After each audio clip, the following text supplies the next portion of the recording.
Alright, hello everyone.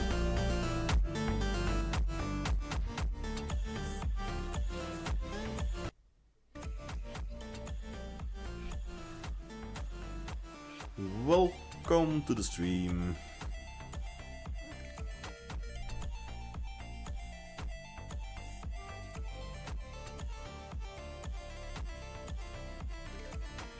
How is everyone doing today?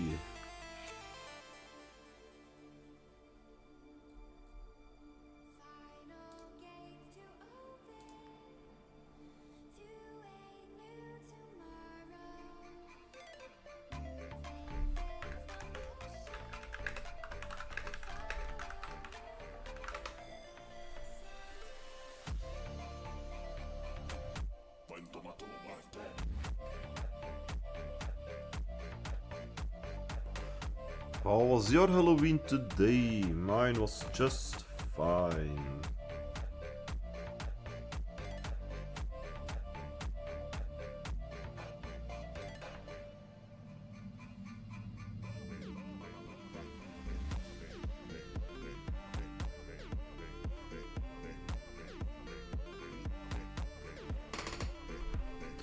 Let me just check over here to see if everything is working. Normally it should be working, so...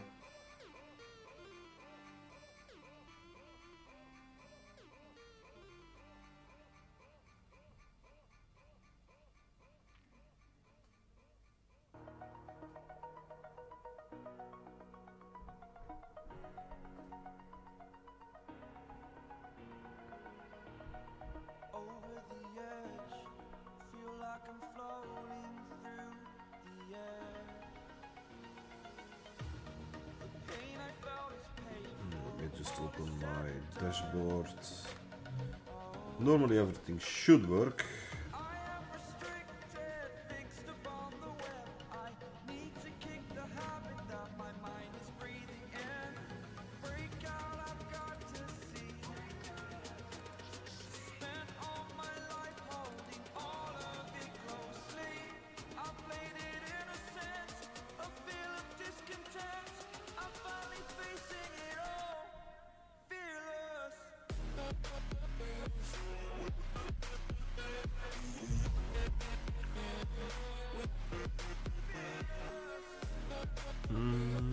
One second.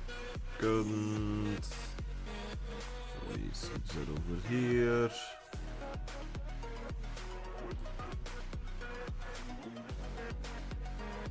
Alright, we are good on YouTube. We are normally good on Twitch as well, so let me check.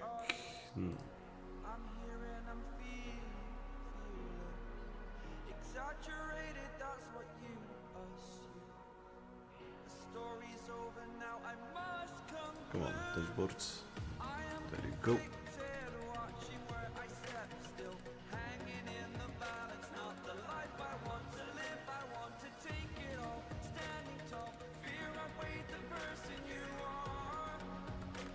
Alright, everything seems good.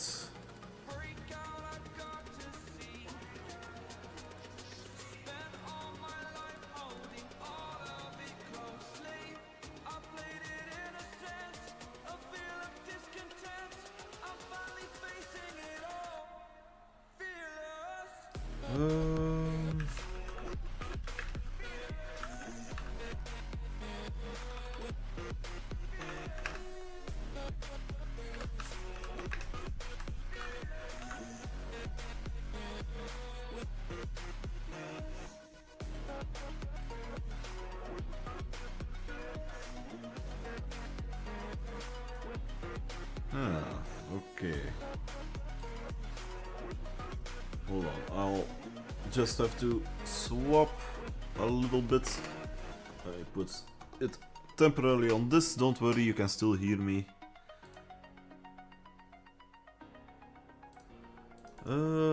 Pom.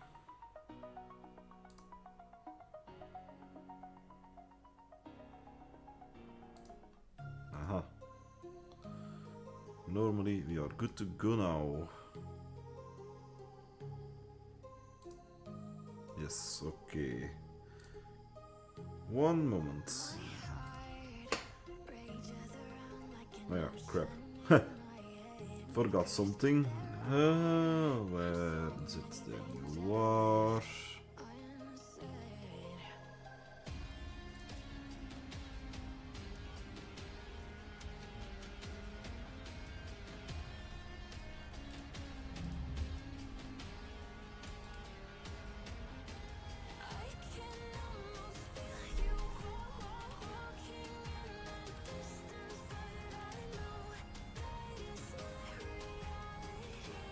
Let me just do this over here. Where is it? God damn it.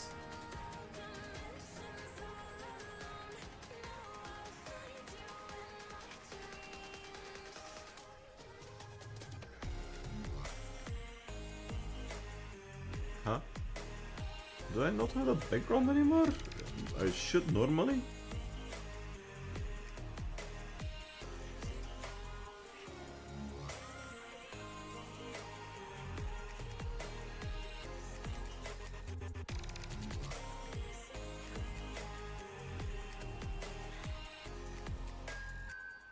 Where the hell is it?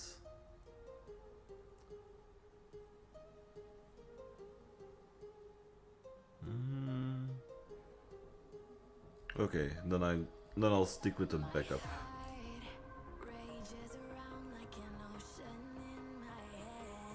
Okay, I think we're good now. There you go. Let's open this. I think we're good. Alright. Yep.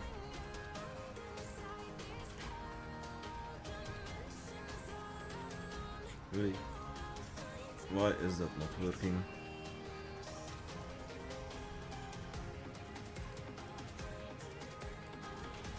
Why is that not working? Ah, now this. Alright, alright.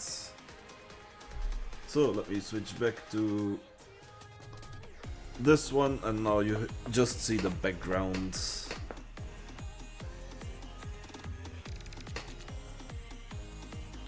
There you go. So, how was everyone's Halloween today? Yesterday, I mean.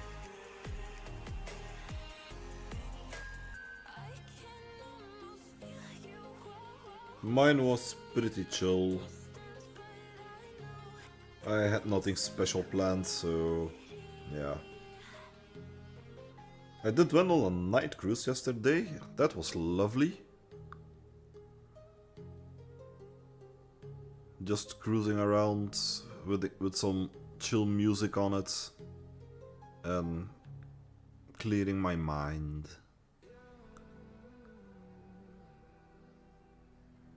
It was fun though. I sure had fun. There's a distance between us. It's getting hard to reach out. I hope the music is not too loud. Haven't seen you in season. So that's something. If it's too loud, please let me know, then I'll adjust it. I know my limits. You can break me down, but I'll stay till the finish line. And I've been Of course, this is my dream car over here that you see on the background. Well, one of my dream cars. I have a couple.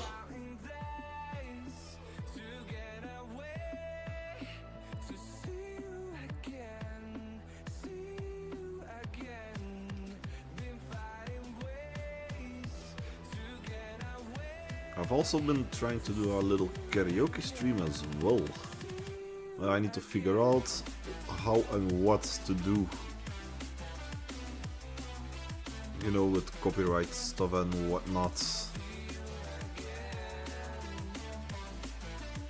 Ah, we'll see. I have bigger fish to fry right now.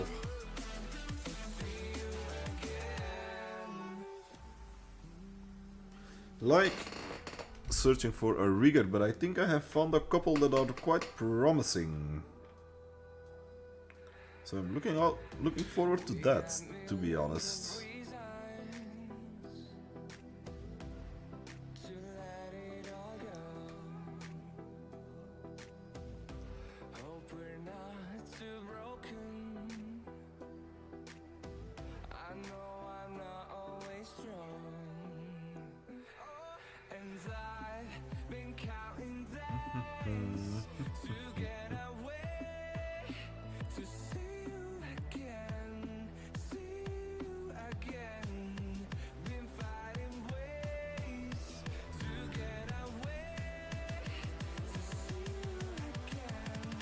Come on.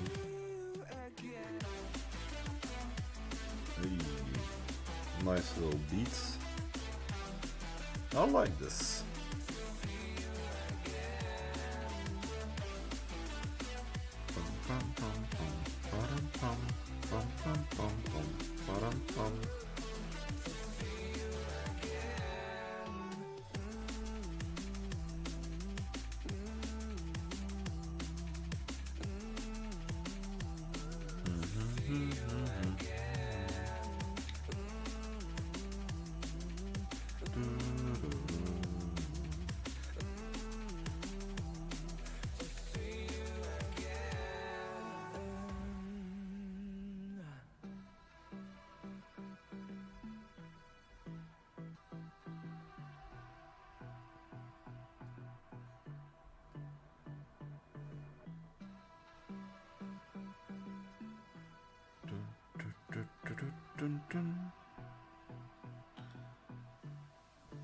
I like this.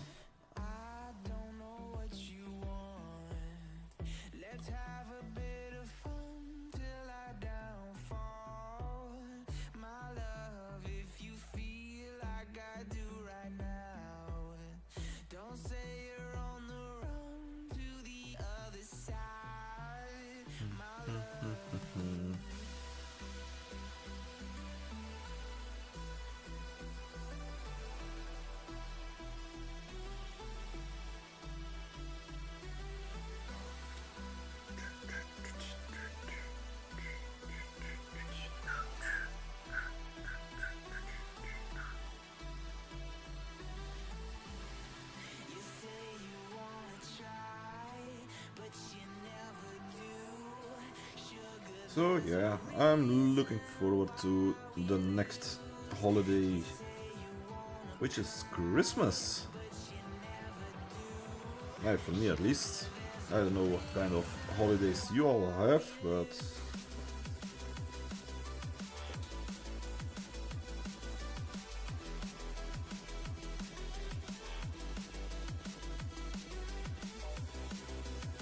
for me the next holiday, a big holiday, is of course Christmas, then my birthday, and then after that it's New Year's.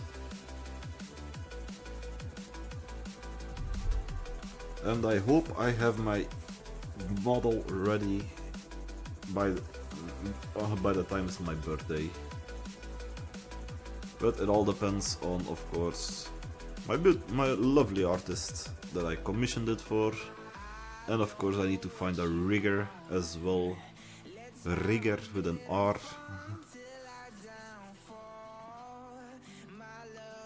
So I'm looking forward to it.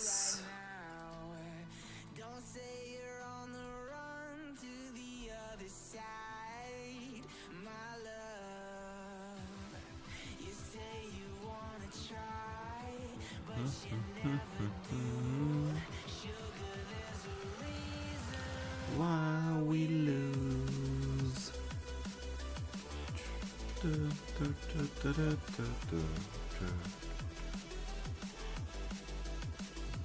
Okay, you can close.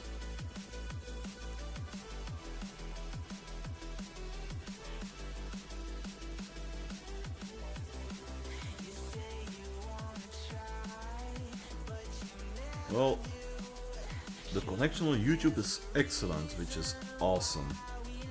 Oh, I'm glad this plugin finally works. Oh my god. I've been trying to... Oh, okay. Apparently they do change. Oh man, I truly hope that I don't have any more problems with this.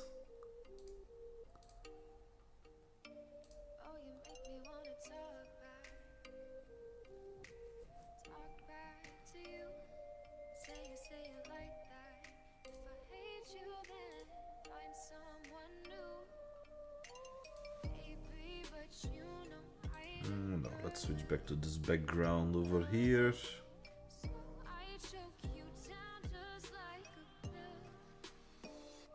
There you go.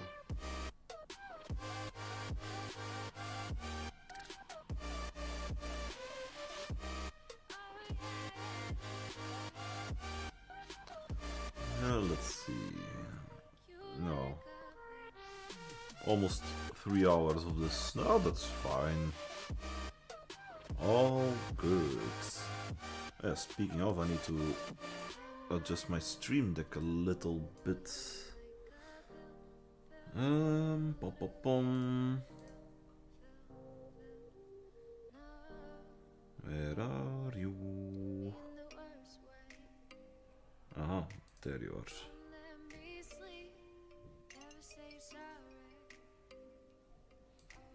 Let me drop you over there. Put you over there. Let's put you over here. There you go.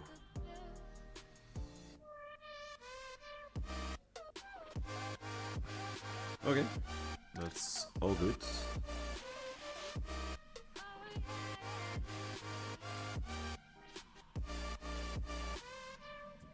Let me switch back to the background.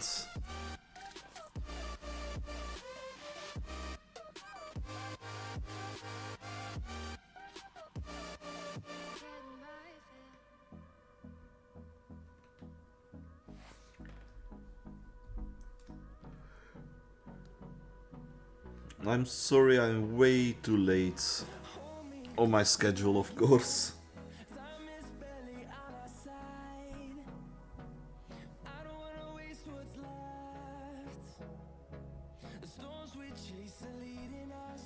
So I'm glad I get to stream. I was doing some D&D stuff behind the scenes. Stay tuned for that as well. I might stream some Dungeons and Dragons sooner or later. So stay tuned for that as well. We're still working some things out. We just got a new member in as well. So stay tuned.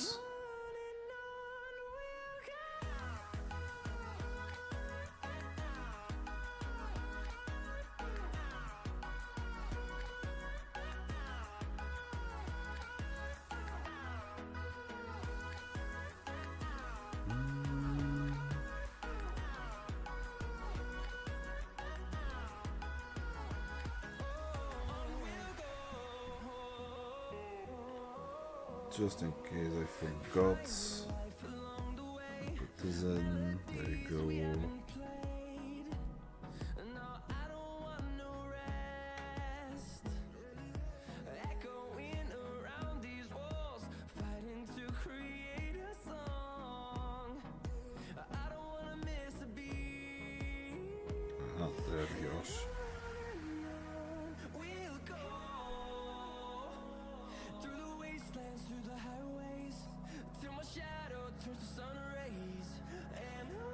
So, if you want to talk about something, let me know, of course. I'm just yapping right now, so let's see.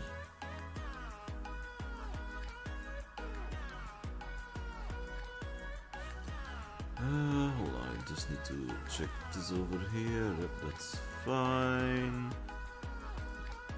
That's fine. Font can be this size.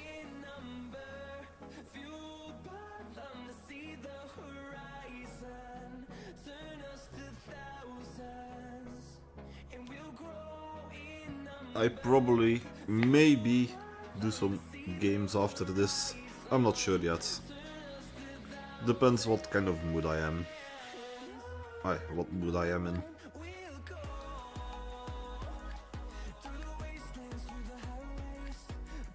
But stay tuned, of course. Might do something.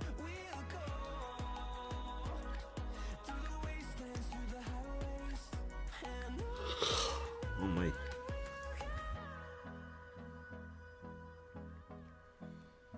I'm close to being an affiliate, so I'm looking forward to that. And I'm also close. Yeah. Also, my VTuber model has been commissioned. So I'm looking forward to that as well. The first sketches look very nice. I may or may not do a little sneak peek on my Discord for that. May or may not do that.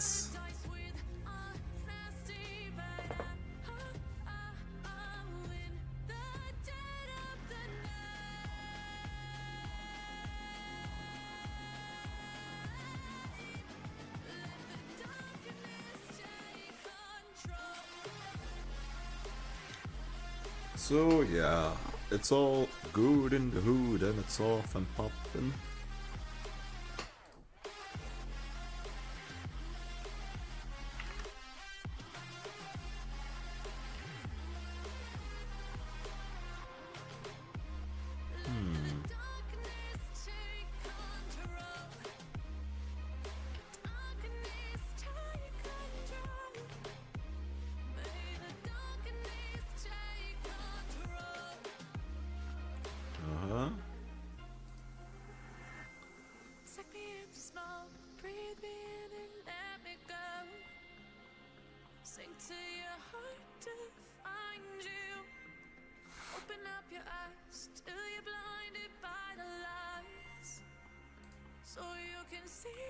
In the meantime, I'm looking up something.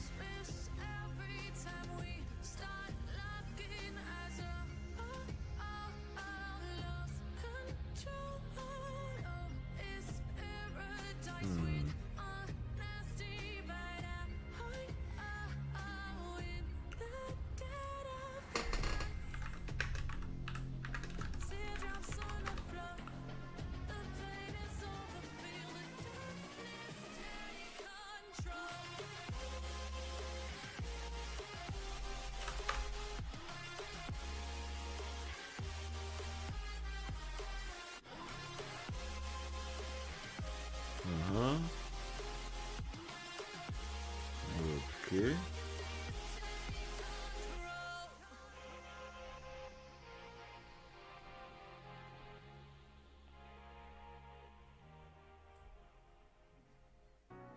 That didn't give me much information. Well, that's okay. I guess they're not that.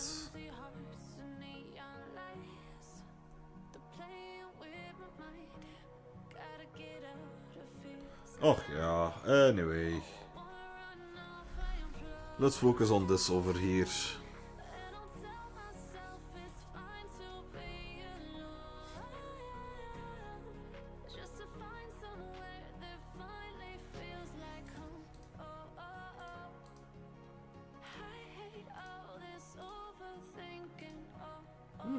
Okay, I can do that as well. Good to know.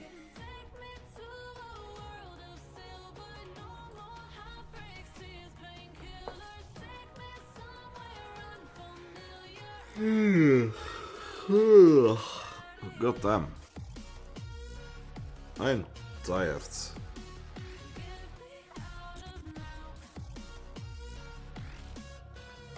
You know what? Let's check the weather for tomorrow. If tomorrow is a nice day, I will probably grab my bike and go for a little drive.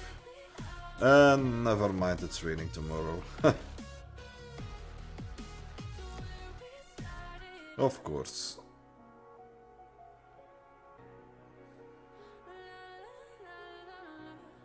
Oh well, it is what it is.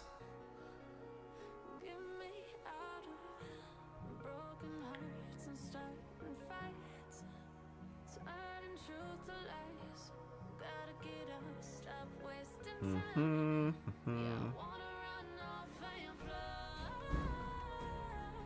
And I tell myself it's fine to be alone, just to find somewhere that finally feels like home. I hate all this overthinking. The more I swim, the more I'm sinking. Take me to a world of silver, no more heartbreaks, tears, painkillers. Take me somewhere unfamiliar. Bring me Oh well, it's all good.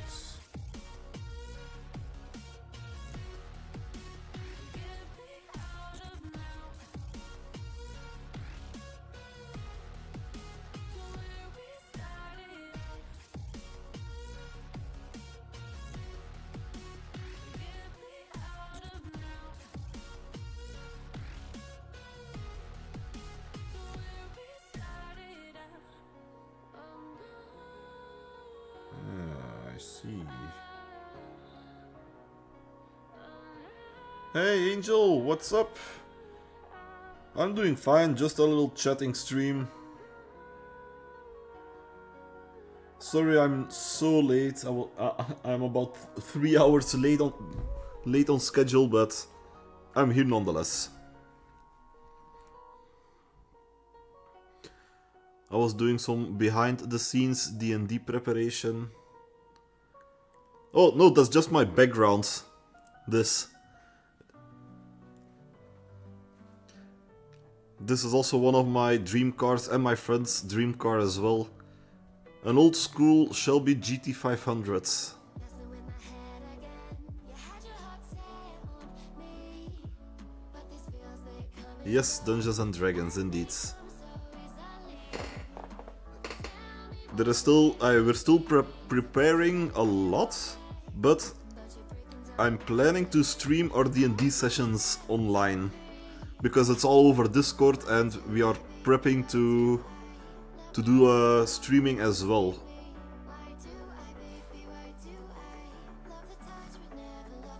Well, at least I'm gonna stream. I don't know if the rest is gonna stream their screens as well, but I'm gonna stream my screen.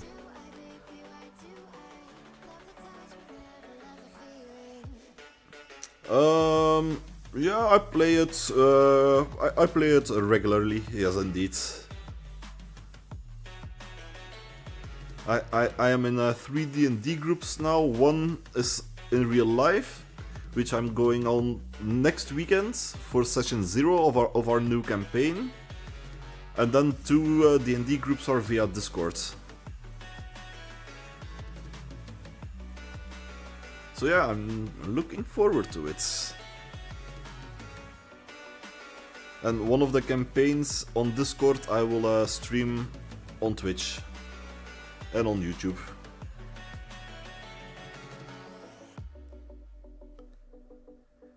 Yes, it is. It's with dices and with paper and whatnot, but we'll still have to figure those things out as well.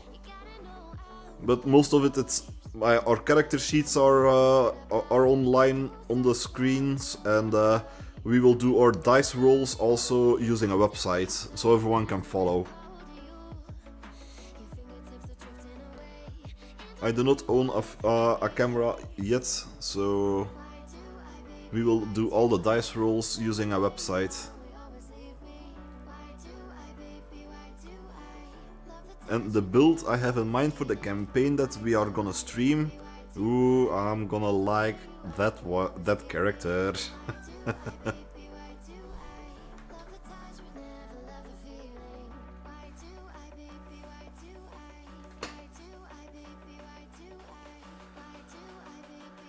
You don't know a guy once who loved that game. I used to watch him play with his friends while I drank. Nice, nice. Yeah, it's pretty. It's a pretty cool game. It's very expanded upon. You can basically do anything you want in that. And I'm also building my own campaign as well. But that's gonna take a while longer to do.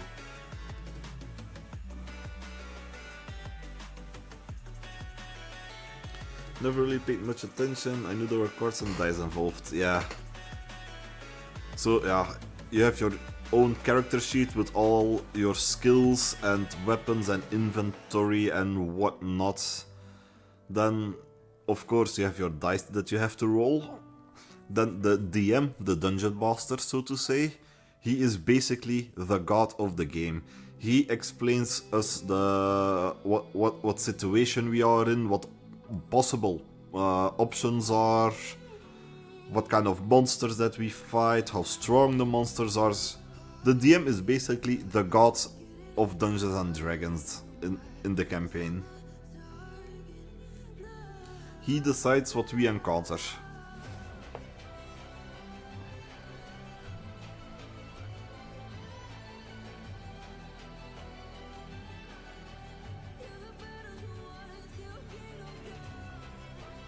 Yeah, my first time playing D&D was about 2 years ago, and from then I was hooked, and it was I like playing it.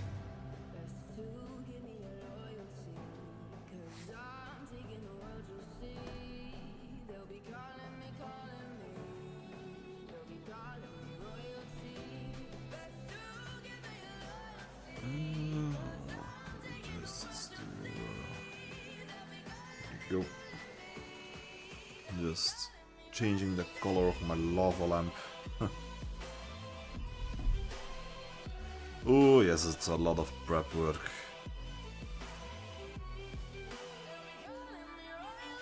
I mean, I can show you my character sheet for my upcoming D&D sessions.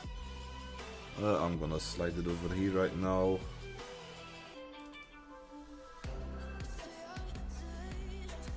This is my character sheet for now. This is basically how a character sheet looks like. So you of course have the name. I'm gonna play a female character. Then you have your class, you have druid, paladin, rogue, warrior, barbarian, whatever. Then your race, you have human, you have elves, you have gnomes, all the different races you have. Let me just close this. What my color options are, basically any color I want. White, red, pink, blue, every color in the rainbow.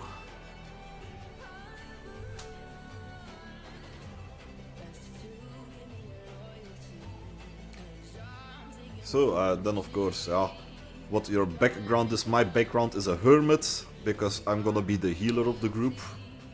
Then your personality traits, your ideals. Wait, let me just zoom in a little bit more so it's more easier to read everything. So those are my personality traits. Then the ideals that I follow. Then the obvious flaws that my character has. She can be a loose cannon, she's selfish, and she likes to play jokes on everyone.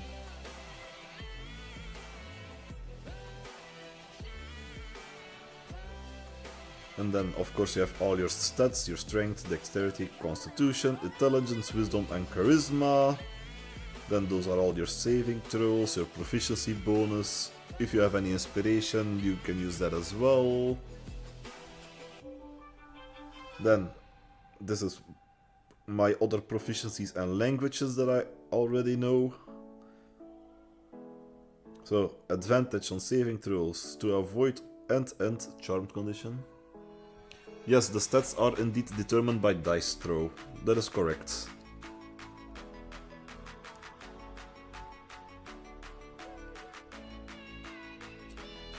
And depending what stat your character is focused upon, like my character, their main stat is wisdom. So I need to have a high wisdom to be, how do you say, to be productive in the team, so to say. Wisdom is I need to have a very high wisdom to be able to do things. And like for example, a barbarian, his main stat is strength, of course. How many throws do you get? Well, it is 5d6s that you need to throw, so 5 regular dice. The 3 highest of the 5, that's what you get. And there's you get only 1 throw per stat. So you can get a maximum of 18 or as low as a 3. It's not a d20 that we're gonna roll, it's 5d6s, and the highest 3 you can, that depends how high your stat is. And depending on the stat, let's say my wisdom is 16, that means I have a modifier of +3. So starting from 10, you have a wisdom of 0. You have a modifier of 0.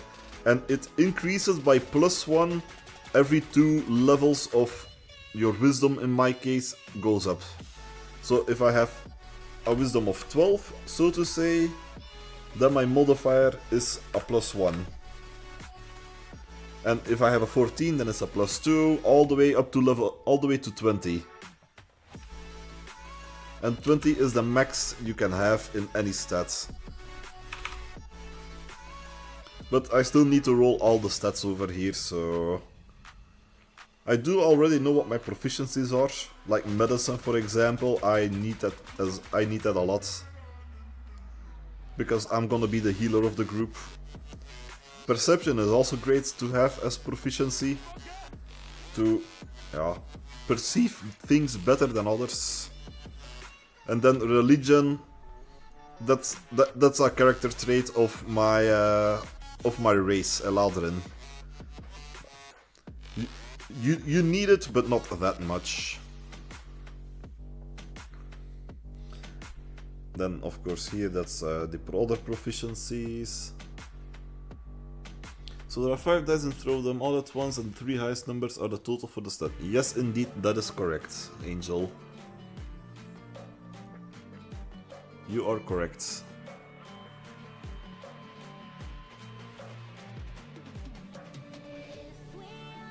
So 5d6 dice, and you throw them all at the same time, and the highest 3, that is your that's how high that stat is gonna be.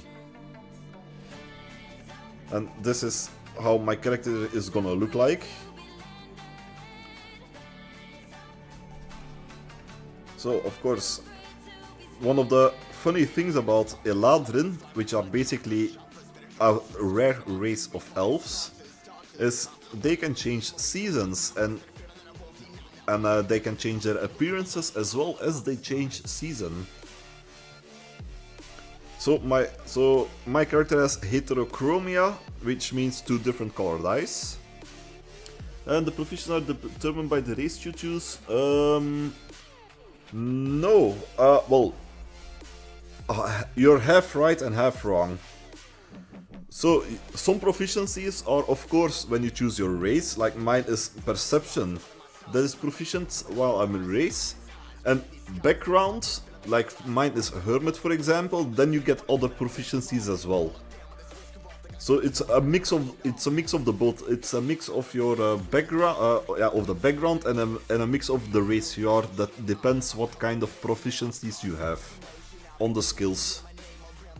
And while you are leveling, for example, at some levels you can add another proficiency. So then, for example, I can add the persuasion proficiency, for example, depending what kind of features I choose.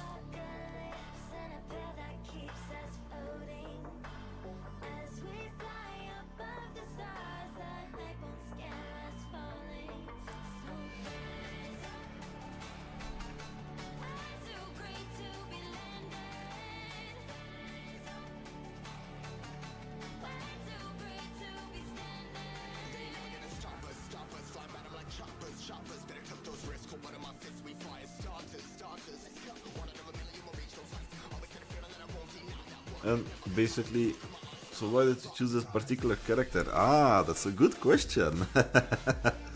Well, this character I already played once before, and I love it so much that I want to play it again. Because once I get to level 6, we're starting from level 1.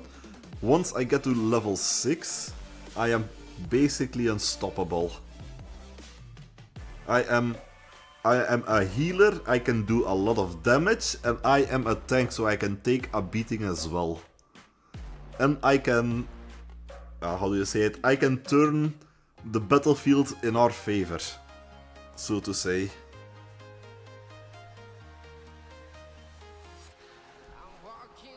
This character, I love it very much, this character. And because it was a long time ago, I decided to take this character again.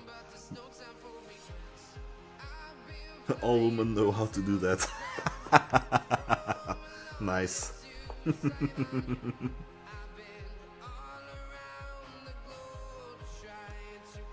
And over here, of course, that's how my character is gonna look like.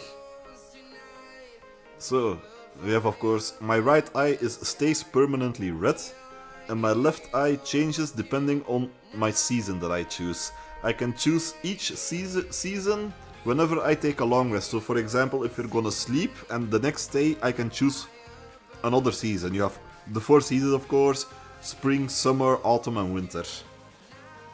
And each day I can change season for that day. Or I can, if I choose to stay in that season permanently, I can do that as well. But every day I can switch seasons. And when I switch seasons, my left eye will change depending on the season. So winter it will be a bright blue one, spring will be a green. Basically a bit of the seasonal colors that I chose. Then of course long blonde hair. The important curves. The important curves, if you know what I mean. A black tube top, I know this is a little bit sketchy over here, I can change that anyway. Detachable white sleeves, a white big scarf, black pants, black combat boots and golden arm bracelets. That is how my character will look like. Then this is my ally and organization. What the advantage would be? Well, I don't know if it's over here. Ah, yes, over here. So, if you look over here, this right here, these bulls are meat for kicking ass, yes indeed. So, for the reason that it's important to change seasons is my race, Eladrin, can do this phase step, which is basically a teleport I can do. I can teleport 30 feet to any unoccupied space I can see. And from level 3 I can get additional effects depending on the season. So for example, if I am in the autumn season, 2 creatures of my choice within 10 feet need to make a wisdom saving throw, or they are charmed for 1 minute. And the charmed condition is that they cannot willingly attack me. So for that thing I am pretty safe. And 1 minute is 10 turns in D&D, because 1 turn takes 6 seconds. Then if you go to winter, 1 creature of my choice within 5 feet also need to make a wisdom saving throw, or they'll be frightened until my next turn. And this over here, frightened, is very handy. Frightened means, yeah, they're afraid of me, they cannot willingly walk towards me, and they have disadvantage on any attacks they do if I am in their line of sight. So that one is very important. Previous campaign I used that one, I was mostly in the winter because of that frightened thing I could do. And then of course spring, I can, if I touch 1 willing creature within 5 feet of me, I can teleport that creature instead of me for 30 feet. And then summer, of course, Each creature of my choice within 5 feet of me gets fire damage equal to my proficiency bonus. So that's why I chose basically this character, because they can do phase step, which is basically a teleport from level 1, and from level 3 I can get additional benefits.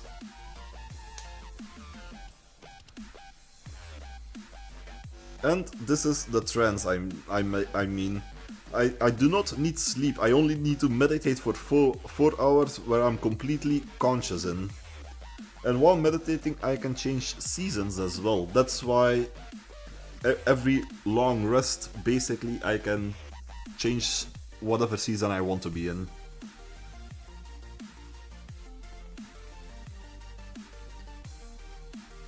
And then after my rest I can gain 2 more proficiencies I don't have, each one with 1 weapon and 1 tool.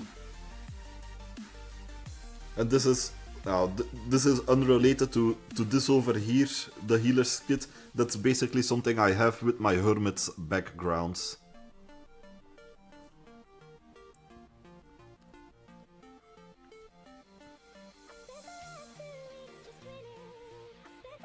So I hope that makes a little bit sense to you, Angel.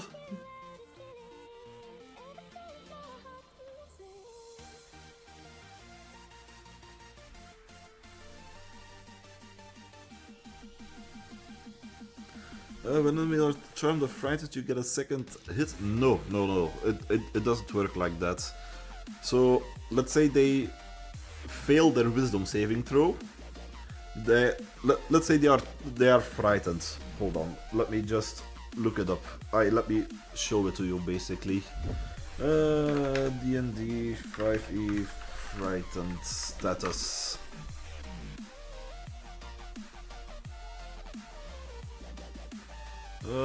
Here is charmed. So this is the charmed one. A character creature can't attack the charmer or target the charmer with harmful abilities or magical effects. And the charmer has advantage on any ability check to interact socially with the creature. That's the charmed condition. I cannot attack them. I cannot have a second attack to them, but they cannot attack me with harmful spells. Or harmful attacks altogether. And then you have your frightened condition over here. They have disadvantage on ability checks and attack rolls while the source of its fear is within line of sight. And the creature can't willingly move closer to the source of its fear.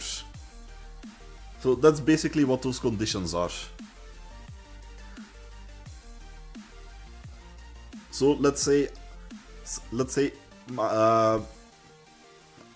how do I explain this? Let's say I attack an enemy. You get it, alright. No worries. Okay, I was about to explain it, but that's basically it. Charmed and frightened. The frightened condition is, to be honest, a pretty powerful condition. I mean, if I am frightened, that's not good, but if someone is frightened of me, that's a very powerful spell. Condition, I mean.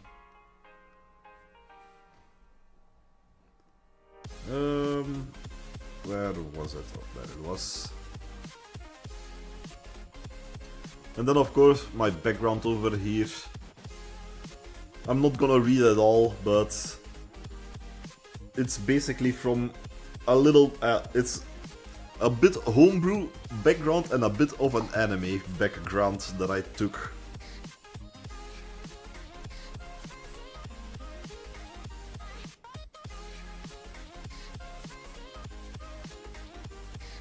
And my character Leone is 122 years old, in elf years, which basically means she's just in her 20s.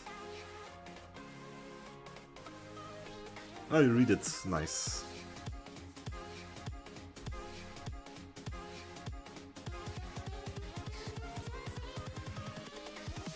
Here we go.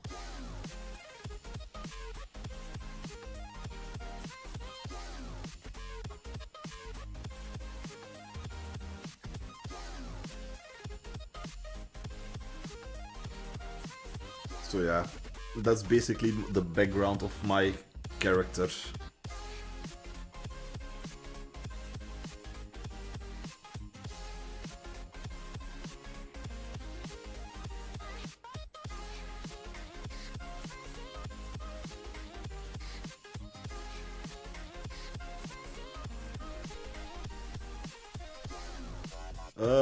Right now there are 4 players, so 5 in total, 1 the Dungeon Master of course, and then 4 of us. 2 males and 2 females. I do not completely create that biography, I must say. I do not completely did that.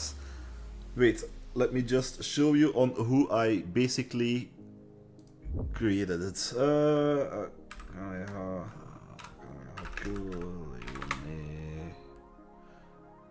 There it is. So basically my character is created... Wait, what? Oh, okay, that's not really a good one. Why are they also small over here?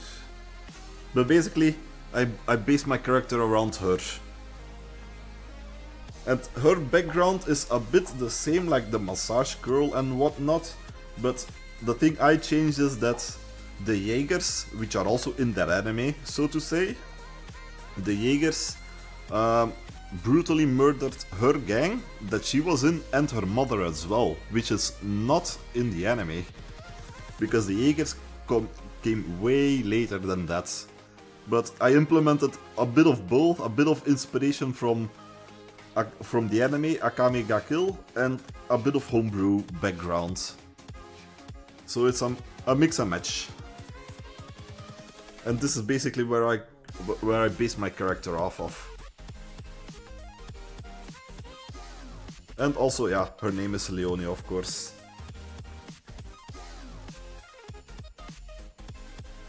And she has 2 forms as well, as you can see. So you have the regular form, and then you have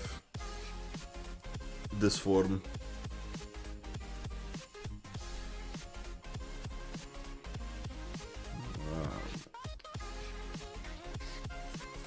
Why are they also small, these pictures?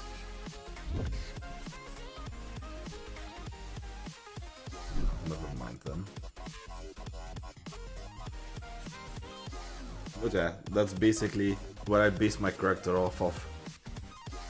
Basically, it's her look as well that I described. Except for the thing that... Except for the eye color, of course, that changes. You can't hit me, Jam, I put picker. No, I'm sure.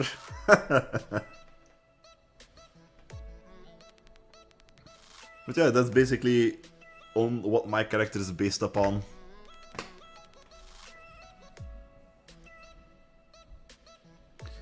But I still need to roll all the stats and whatnot, but we're gonna do that together with the Dungeon Master because to prevent cheating, which I completely understand, of course. You can't roll up with a character with max stats from the beginning. I hate cheaters as well, so... Oh yeah, I still need to do this. Spellcasting class is wisdom for me. Because I'm a druid. The Dungeon Master, what is his role? Ooh. So, the Dungeon Master is basically the god of your campaign.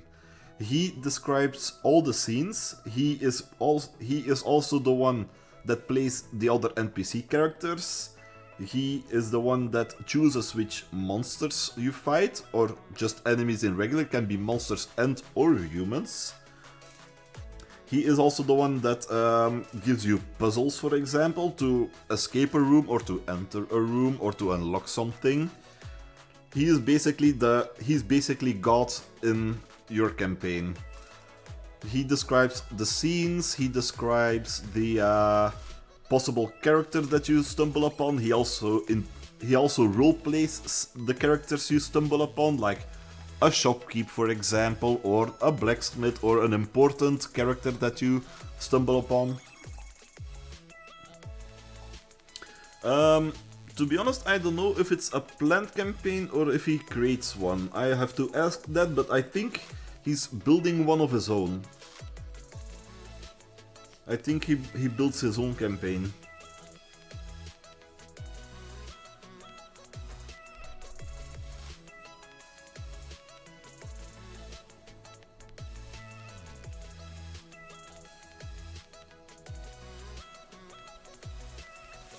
And then of course here, this is where you can put all your spells and whatnot. Everyone take a turn? No.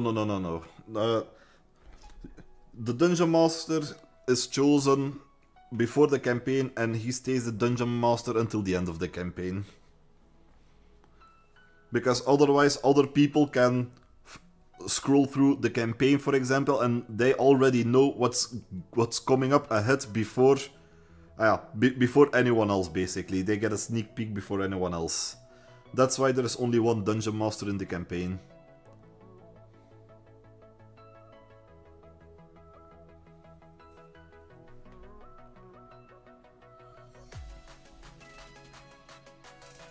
Let me just save that. There you go.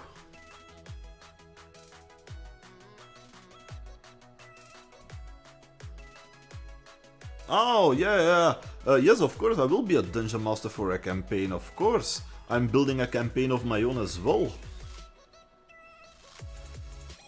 To be honest, I don't know if... hold on, let me... I don't know if I can show you right now. 1 second...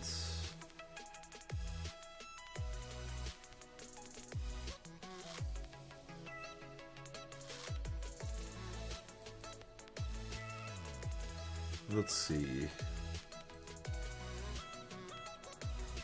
Yeah, of course I will be a Dungeon Master. I will, but... Oh. I mean, I can show you, but it's in Dutch. So I don't think you can read it. But this is my campaign. Echoes of the Veil is it called, and it's a space campaign. So yeah, you have of course the background, what the plot is, the different kind of factions you have. Well, let me zoom it in a little bit. There you go. So you have the different factions. The Aurora Guild, which is a faction. The Iron Dominion. That's a... There you go. Then ship upgrades. Yes, this I wrote myself. I did write this completely from scratch, this one. Then of course there will be space battles with space ships, so you can upgrade your ships as well if you find upgrades or if you can buy upgrades. That's also an option. You can also hijack other ships to take that ship over, for example. Then there are dimensional rifts. It's very expanded, my campaign. It's basically the whole universe that you can explore. With different kind of space stations, with different kind of planets, with pirates, with politics, with other very mythical species as well. Yes, you can create campaigns and sell them. That is true, you can do that. And this is my very first campaign that I ever built. Then of course the final boss. There is a plot to this, but depending on how far the party gets, they'll get there sooner or later. Oh, don't be sorry that you never played it. Don't be sorry. And now you can basically see a bit of the stats, what a monster will look like. So this is of course the final boss that they'll stumble upon, to the Guardian of the Echo. He's a gargantuan celestial that is the size of the enemy. You have tiny, you have small, medium, large, extra large, giant, gargantuan, and whatever. Then you have your armor class, which is 20. So they have, so if they roll an attack, a roll to attack, an attack roll basically, they have to be their total number has to be 20 or higher to allow them to give damage to their enemy. Then of course 800 HP. My companions are screen saving. Oh, I wish they are watching, but I don't think they'll be watching that. They'll be watching this. Then you have the speed. You have 60 walking speeds each turn, and because it's a gargantuan and it flies, of course, they have 120 feet flying speeds each turn, and they hover as well. Then, of course, all your things over here, your strength, which is a 30, dexterity is 18, constitution is 24. I mean, I need to align this a little bit better, but you get the idea. Saving throws as well, what different skills are, damage resistances, immune to radiant damage, and the conditions, he is immune to being charmed, frightened, paralyzed or stunned. He also has true sight for 120 feet, and he has a passive perception of 27, which is very high. And of course he speaks any language telepathically up to 120 feet. So he can speak to you straight into your head. He doesn't need to move his mouth.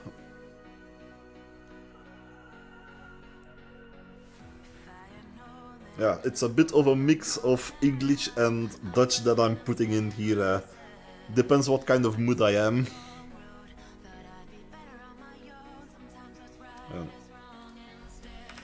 There you go. Then of course there are different kind of traits. The Echo of the Void. Yeah, any creature that hears the Guardian speak must succeed on a DC 22 Wisdom saving throw or be deafened for 1 minute. DC means difficulty class. The higher the difficulty class, of course, the higher they need to roll a D20 plus their added bonuses to make that safe. So he could convince you to shoot your fellow players. He can do that. That is true, he can do that.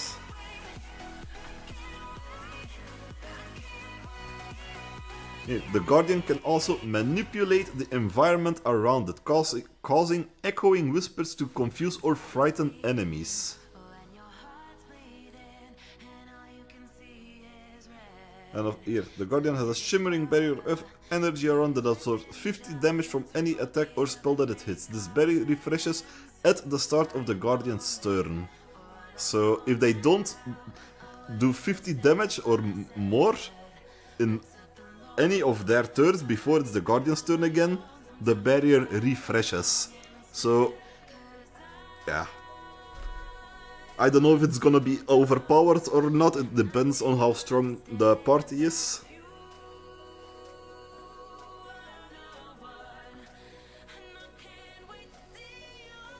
Yeah, I made them extra tough for this one.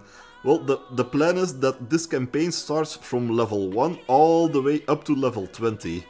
And when any D&D character is level 20, they have basically godlike powers. So I want to make it as difficult as possible for them to beat this one. Because my guess is that they'll arrive over here when they are level 20. And how long would such a campaign last? Well, my calculation, if we play at least 3 times a month this campaign, it will take over 2 years to complete it. That is my calculation. That it will take about,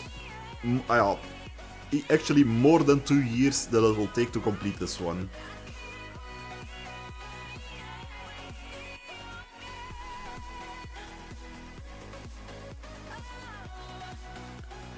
So it's a very long campaign, this one, but I'm so looking forward to it. But first, the other campaign that we're gonna start next weekend. yeah, it is indeed quite the commitment. And I hope they'll love the campaign as much as I do. It's still not finished, I need to still work a lot of things out, but the bones are there. And this is the final boss, his action, so basically his attack moves. He can make 3 attacks in his turn. Then of course these are the attacks he can do as well, of course. He has a plus 18 to hit, so this is basically a guarantee hit. Same with this one. Almost a guaranteed hit unless I roll a natural 1. Is this basically a guaranteed hit?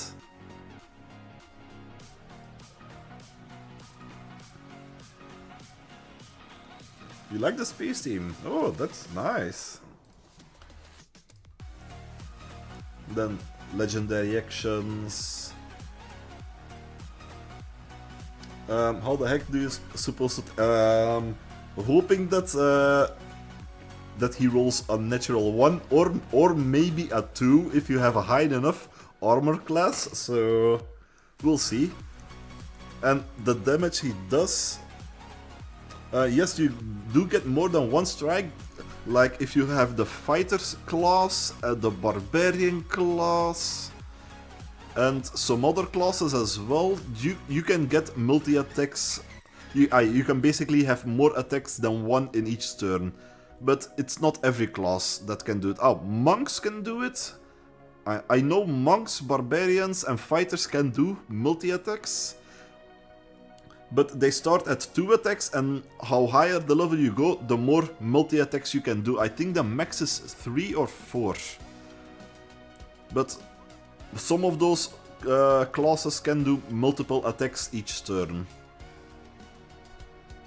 So the players as well can do multiple attacks depending on their choice of class. Like the previous campaign, I was a fighter, and at the end of the campaign, I also could do 3 attacks each turn.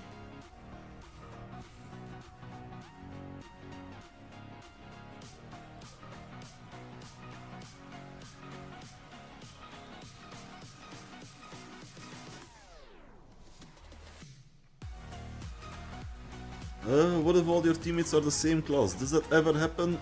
It has not happened at any of the campaigns that we did. And it is quite disadvantageous if you do that, because if they all are, for example, a fighter, for example, they cannot do any magical attacks. For example, if you have creatures like... Wait, hold on. I can show you on this one, basically. Where is it? Where are his immunities? Wait, what?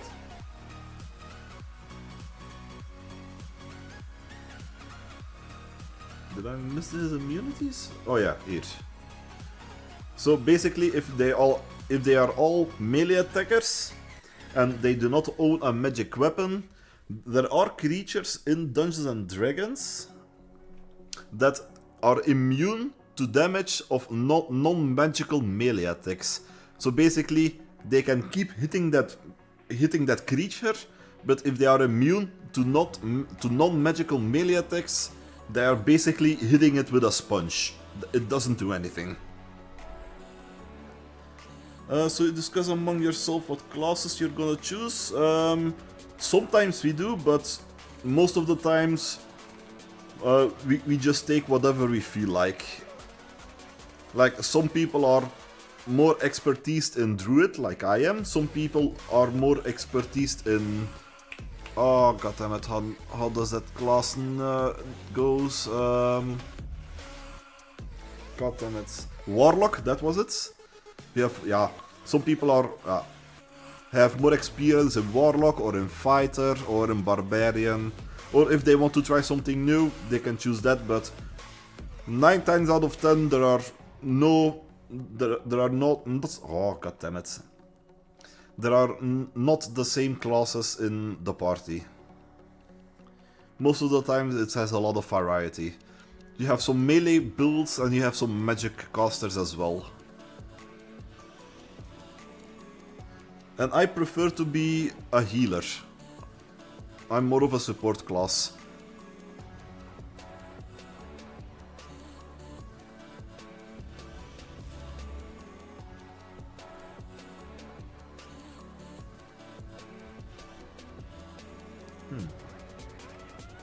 Okay. To be honest, I thought I heard someone shooting outside, but it's not that. It was someone going down the stairs. Damn. The good girl with a shadowy background. Indeed.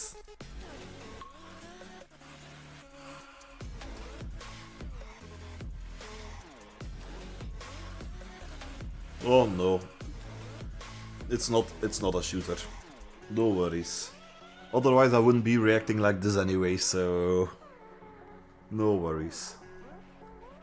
If it was serious, you would hear it in my voice.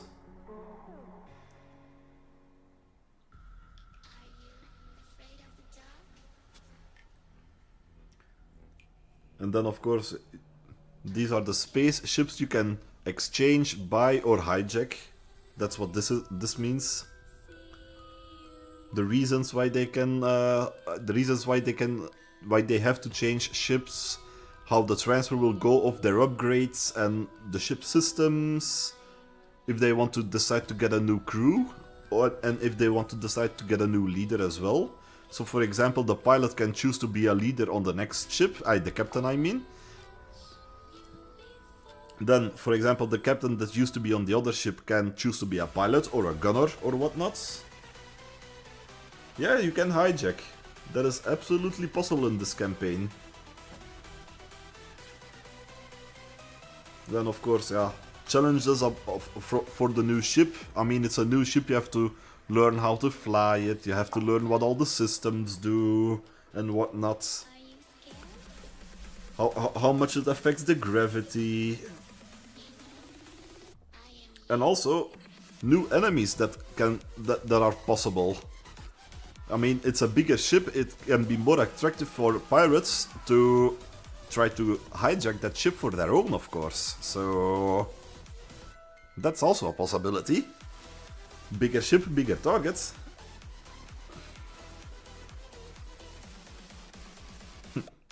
Thank you, Angel. Thank you. Then here, space battles. How a space battle will work out. So of course, yeah. What the map will be, I still need to figure this out. How to put a 3D map in a 2D plane, because it's just... yeah, it has to be on a 2D plane for it to do, but...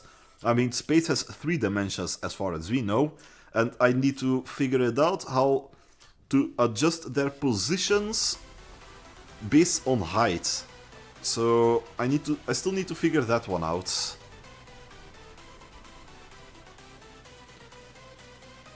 But I think I might know something about it, so I think I know a solution for that. Yeah, I think I know a solution for that. For putting 3D in a 2D plane.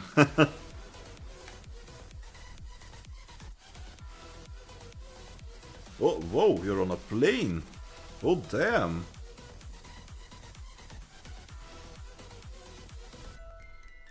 Well, nice. I don't know what to say.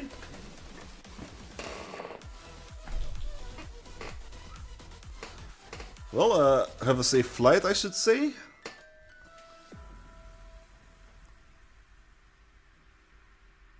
Plane of existence. Okay, I thought you were boarding a plane. Okay, wow. What a misunderstanding. I mean, it could be possible, of course, but I thought you were boarding a plane.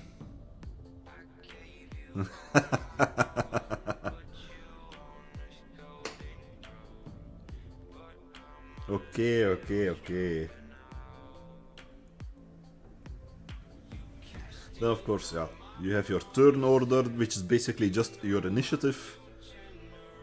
Different kind of actions they do. So this is also what I figured out. So there are multiple actions that can happen in one turn. You have your movement, your attack, and basically another maneuver you can do. So, for example, it's the party's turn to move the ship. The pilot can move the ship to a specific position to maybe be more strategic. For example, the gunner can of course shoot their weapons towards the enemy ship, and the captain, they can how do I say it? The captain, they can look at the radar, for example, and see how the enemy's ships are moving. So they need to work together. The captain, the pilot. Oh, there also is an engineer. I nearly forgot about the engineer. The engineer can redirect power to other certain systems. So let's say they are in a pinch and they need to move out of there fast. The engineer can redirect power to the engines to give the engines more boost so they can get more movement in their turn to dash out of there faster. Or if they face a stronger enemy, the engineer can redirect the power to the weapons to make them hit more harder as well. That's basically what the engineer does. Also, each ship has their own shield. The engineer can also redirect power to the shield as well to make the shield stronger. Yes, the friends will fill these roles as the players, that is correct. So you have one pilot, one captain, one gunner and one engineer. And they can change their roles if they are gonna switch ships. Once they are in a ship, they need to lock in their role for as long as they are in that ship. If they are gonna switch ships, they can choose again who is what.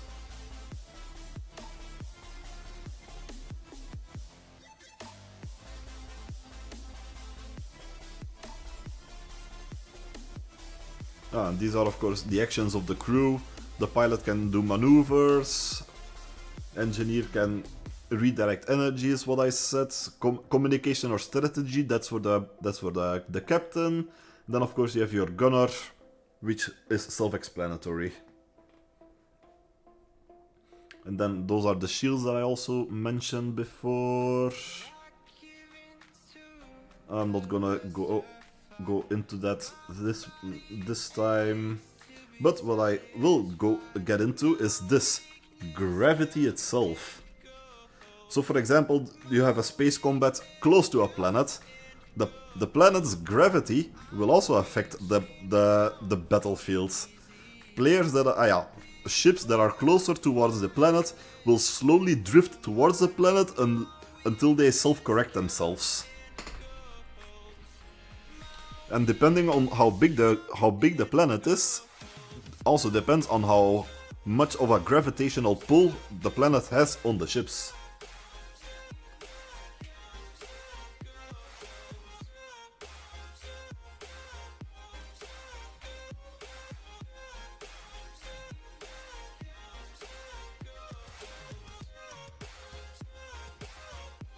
Yeah, I've put a lot of work in this and it's not done yet.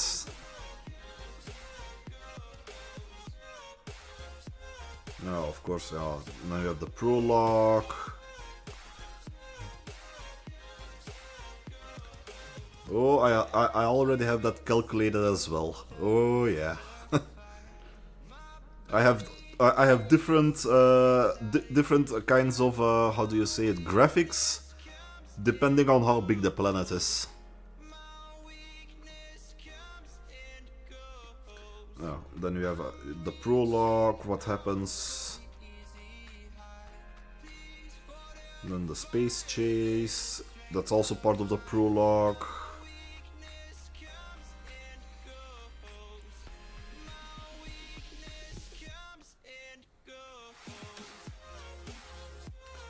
I've been working on this on and off for about a year right now. I've mostly been working on the mechanics of the game. Of the campaign, I should say. I've been mostly working on the mechanics, trying to balance everything out as well. Because this is only one document. I have I think 10 more documents about this campaign with all different stats.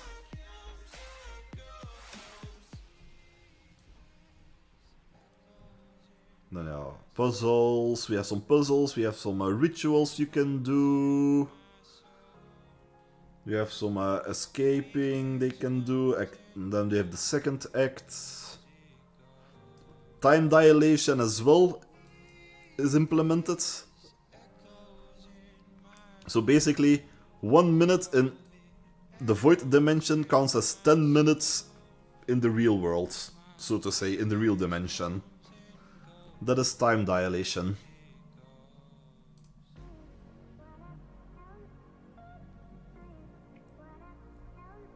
Because there are also multiple dimensions in my campaign. It's not just the universe, there are multiple dimensions in that universe.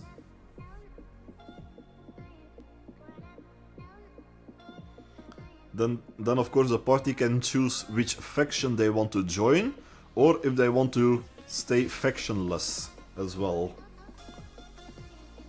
And depending on what kind of faction they choose, they can get advantages and disadvantages as well, of course.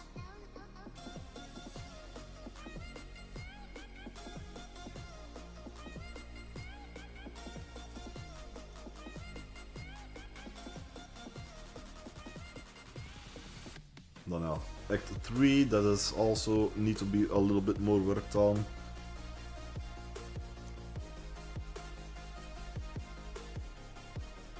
But yeah, that's basically this campaign. Ah yeah, this part I will show you. Hold on, let me close this for now. Oh, wrong one.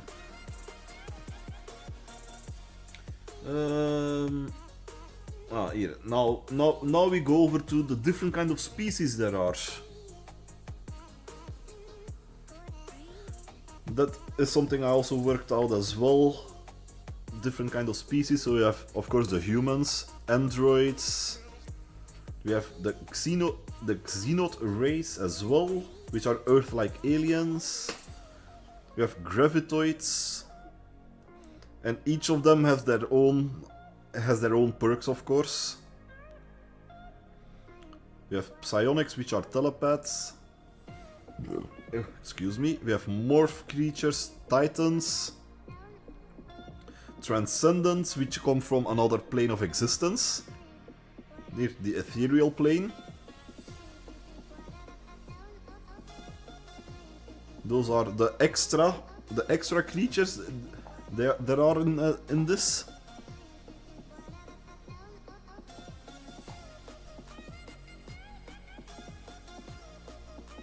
So you also have the regular D&D races as well, the races and creatures, and these are the ones that I added. These are the extra ones I added, well, except for the humans, of course. Then we go over to the next one. Hold on, I need to come on. Do this, there you go.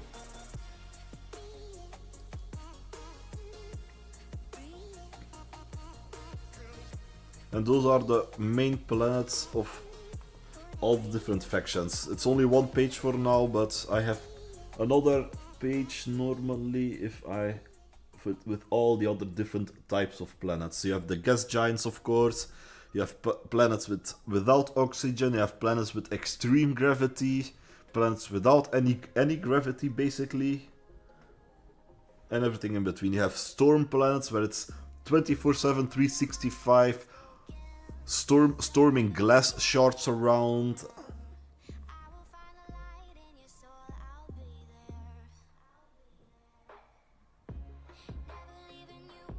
those are the regular ones. Ah, yeah, the main faction ones. Oh, you're impressed about my creativity. Oh, thank you. I appreciate that. I mean, when it comes to D&D, I can be pretty creative, to be honest.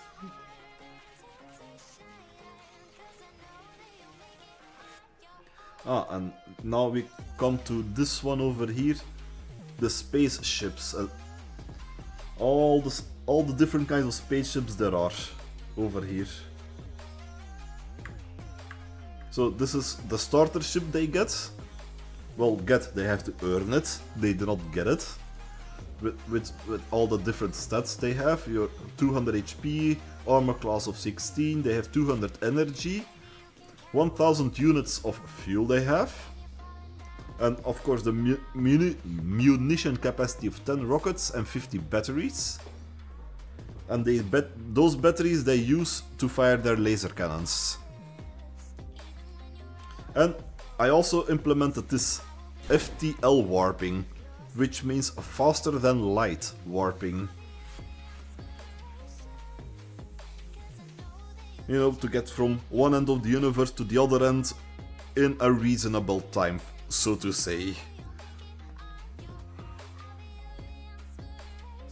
Then of course the weapons of the beginner ship, of course.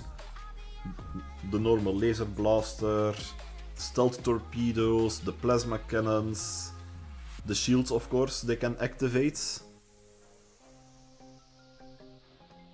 Then EMP grenades they can use as well. That's just the normal ship, this one. Oh. Did I miss one? Oh no, okay. Protection systems. I thought, 3, 2, 1, 2, 3, and then back 1, 2, 3. When you finish this, you should probably look at getting it published. Well, I've been thinking about that actually. Once this campaign is completely finished, I've been thinking about publishing it, to be honest. I mean, it's very expanded. It's basically a complete universe that I'm building. But I'm also trying to work on the maps as well, like different kind of planet maps, the maps of inside the ships as well, just like a blueprint, for example, where their sleeping quarters are, where the battle stations are, where the pilot is, where the captain is, where the engineer is, the engine room and whatnot. I also need to draw those out as well. So I'm not done yet. Then of course, yeah, reserve fuel. And those are the NPCs or the enemy spaceships as well.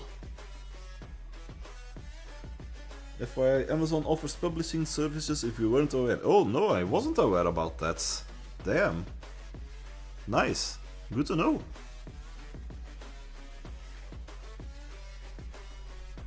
I didn't know that.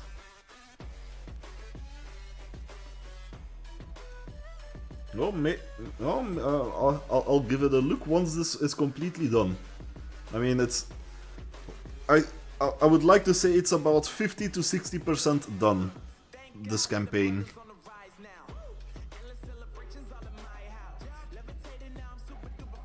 There are still a lot of things that needs to be worked out, but it's about 50 to 60% done now, this campaign, I would say. The mechanics are almost there. I just need to work out the story more.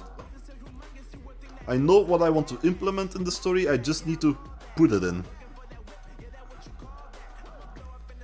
Yes, indeed, I have everything in my mind already, I just need to put it in paper and need to implement it in the right order as well, so they don't get too strong of enemies on a low level. I mean, I can add some filler in as well, of course, but I still need to implement it in order, because I have something. When I think about it, I'm getting even more excited. I have 2 bosses they need to fight, and the way that I am integrating them, oh man, I love it. You know what? I'm gonna close this and I will show you right now. Oh man. The first one is not one that I invented myself, of course. This is a homebrew enemy. I will have to say that. I do not want to take all the credit for this. But this is the one called the Bagman. So basically, they get a bag of holding, which is almost an infinite storage, so to say. And the Bagman is, how do I say it?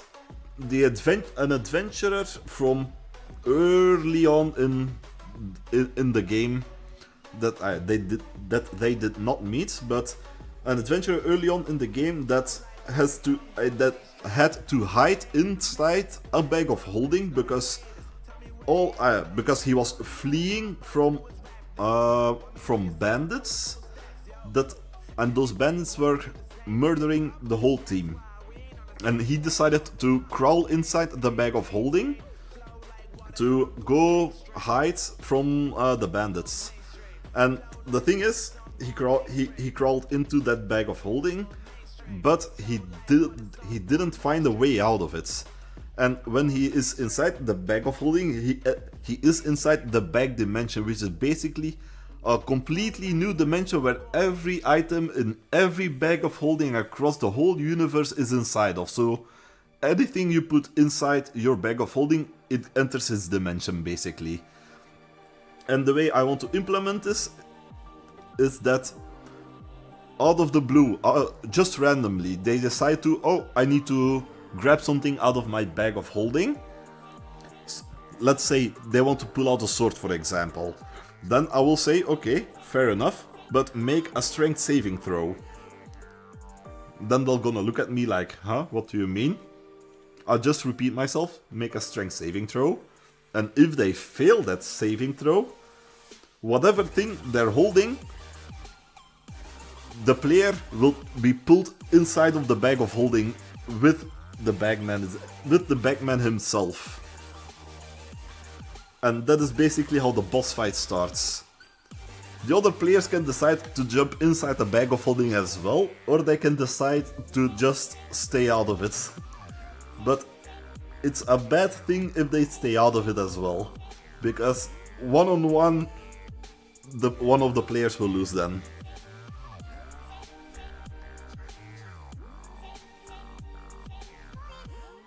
Yeah, I still need to translate this a little bit more, because, I mean, donkertijd is dark time, it's dark vision, so...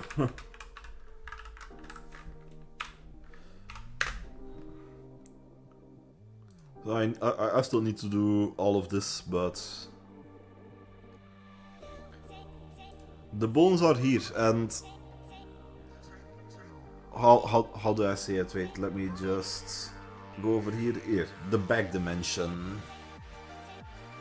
Couldn't that happen very early in the game and that player is out? No, because I will only give them, or they have to quote-unquote find a bag of holding when they are about level 8 or 9. So I know they are capable enough to fight the monster. Not one-on-one, but they don't know that, of course. But I try to prevent them giving a bag of holding until they are a high enough level. Around level 8 or 9, I'll decide to give them a bag of holding if the situation calls for it. But I do not want to give them a bag of holding starting from level 1 or 2. I do not want to give them that. Because they are way too weak to fight this thing.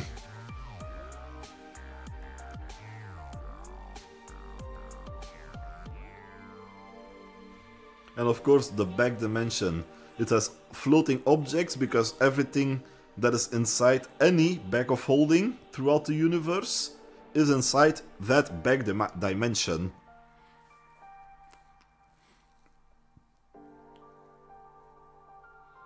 Oh, indeed, they can fight their way out of there, but I have to defeat them first, of course. And if it's only one person in there, and the rest decides to not go into that, I do not... oh, goddammit. My English is not Englishing. Goddammit.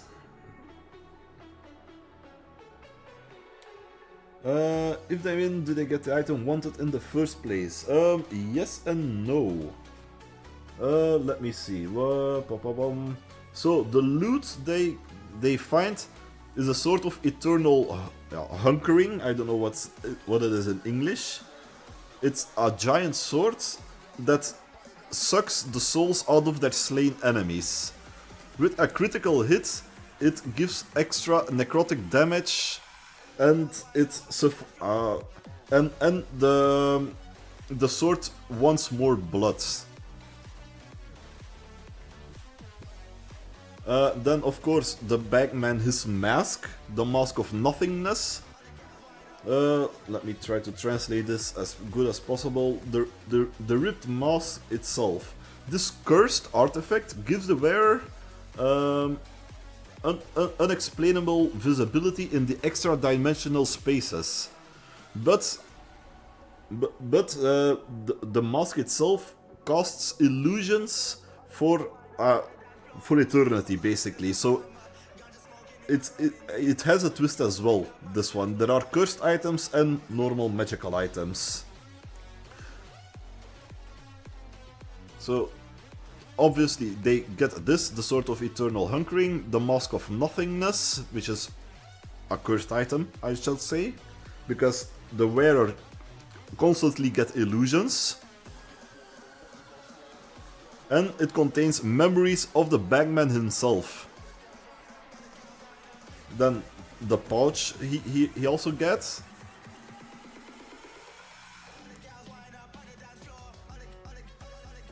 Then some old diaries they find for a bit more lore to give to the Bagman and what happened to his team and who he was and whatnot. And Ezra's Ring of Escape.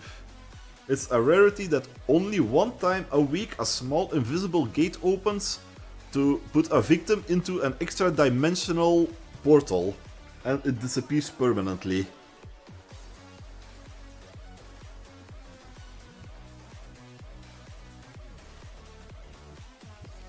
But basically, when they defeat the Bagman, a portal will open to get them back out, so they'll crawl back out of their own bag of holding and they are where they left off.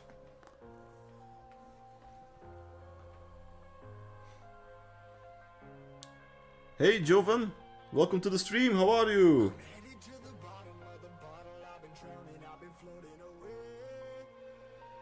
You like it? Oh, nice.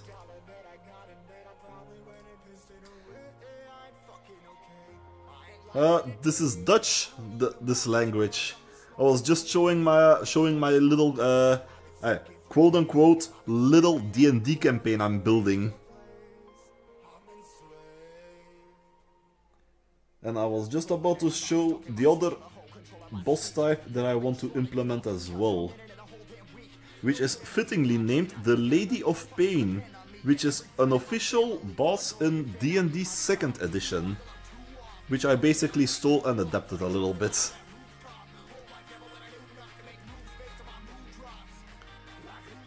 Which is this one, Lady of Pain.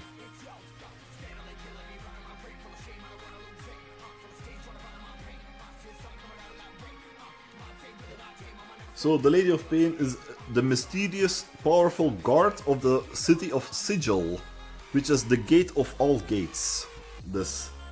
It's an extra-dimensional nexus. She doesn't like gods or demons, and everyone that breaks that rule will be banished into her labyrinth.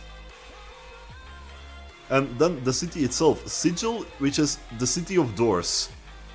Basically, Sigil is a nexus to other extra-dimensional places. It's a nexus where every portal comes to, and you can hop on and off different portals as much as you like, if you have the right conditions met, of course.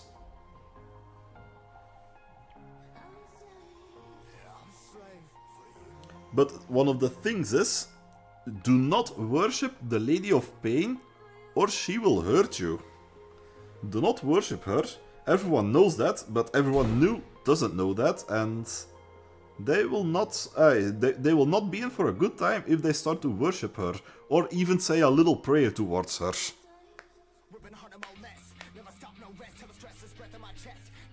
Also, if you speak directly to the Lady of Pain, she will banish you. If you use a godlike spell, she will banish you. And if you want to force open a portal towards Sigil without her permission, she will not do that as well. And you can save that, you can save your banishment if you roll a DC 20 Charisma or Wisdom saving throw. And when you fail, they will be banished immediately in her labyrinth. Which is very difficult to get out of. Let's just call it that. Because the labyrinth itself completely shifts of shape, and different pathways open, other ones close. There are portals inside of that, but those portals are fake, or when you walk through those portals can even put you deeper inside the labyrinth than you want to. And there are of course other enemies in there, other people that are banished in the labyrinth that are just mindlessly wandering around trying to find a way out. So I can implement a lot of this as well.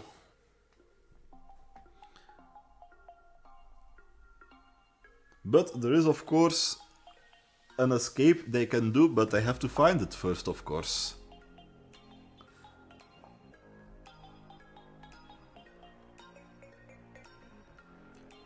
And this is of course the escape mechanism. They can either use a Signum Sigil token that can only be bought in Sigil, and without it, any portal that you go through will put you back in the labyrinth.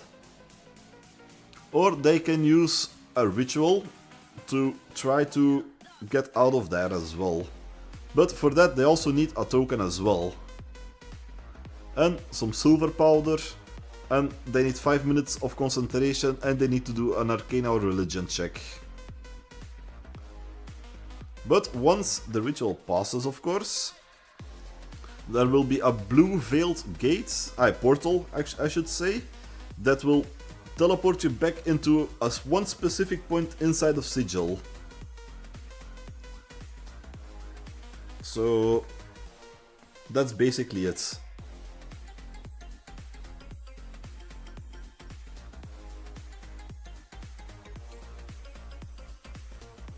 That is the long story short, the Lady of Pain.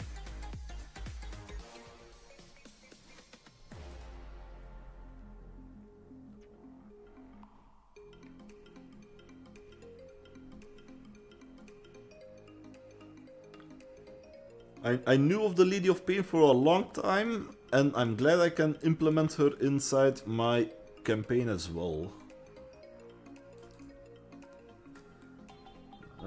Then of course you have your magical items as well, magical armor parts. Then you have your tools they can find or buy. It depends.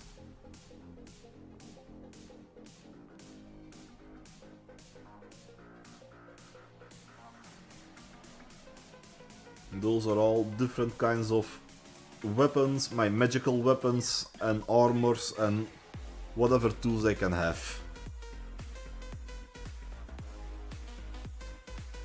Then we have the fumbles, which I also implement.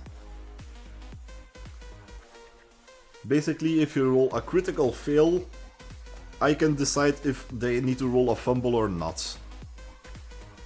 I mean, I'm not gonna give them a fumble every time that they'll roll a critical fail, but I will implement those as well, those fumbles. So they need to roll a D100, which is a dice that rolls from 1 to 100. I own one, it's basically a golf ball. if you want to call it like that. And then depending on what you roll, you can have some kind of disadvantage or some kind of advantage as well. They are not all bad fumbles. Like this one, for example. Basically, if you roll between a 91 and a 95, the... Oh wait, that's a different... Oh, it's this one. 86 to 90. If you roll between those, the enemies have disadvantage on their next attack rolls. So they are not all bad. But then of course you have this one, for example, between 11 and 15. That is weapon failure. Your weapon malfunctions and you can use it for your turn, for this turn. But you can try to fix it on the moment itself, or you have to wait one turn to use it again. So that's why. And that's of course in combat, and we have also fumbles outside of combat, which are these ones over here. Also, of course, advantages or disadvantages. Are specific parameters you follow when developing your game that apply to all campaigns? Yes, basically yes, because of course you have to keep in mind the D20 rolls that you have to implement. Like for initiative, for example, I'm not gonna decide, oh, initiative, you only need to roll a D10, for example. I mean, I try to keep as much of the original rules as from D&D. I try to keep most of the original rules from D&D. I implement some of my own homebrew rules, but there are parameters I like to keep. Like the D20 rolls for saving throws, for initiative, for attack rolls and whatnot.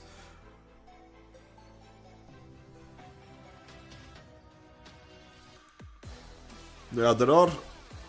The core rules of D&D are implemented inside this campaign, so if I want to publish this campaign, anyone that knows how D&D works can implement this campaign inside of their play, so to say.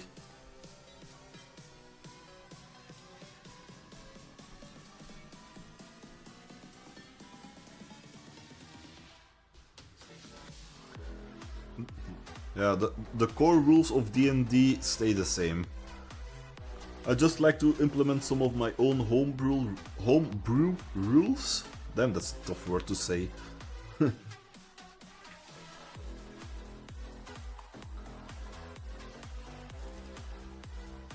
And then, of course, we have over here the space stations as well,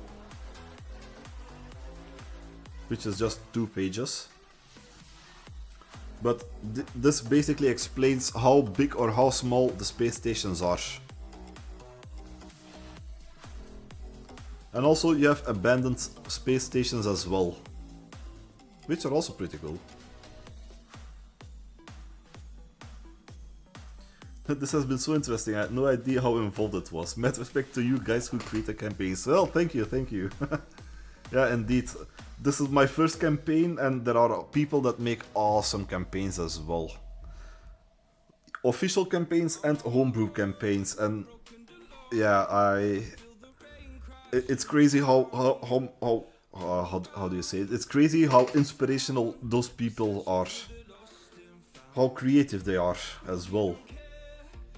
I mean, this is only a snippet of all the other campaigns there are in the world.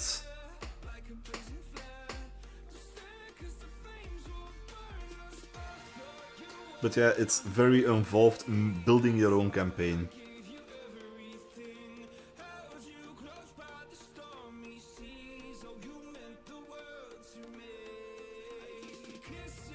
And of course, depending if you build your own campaign, you can basically implement anything you want, as long as you keep the core rules of D&D. As long as you do that, you can basically implement anything you want inside your campaign.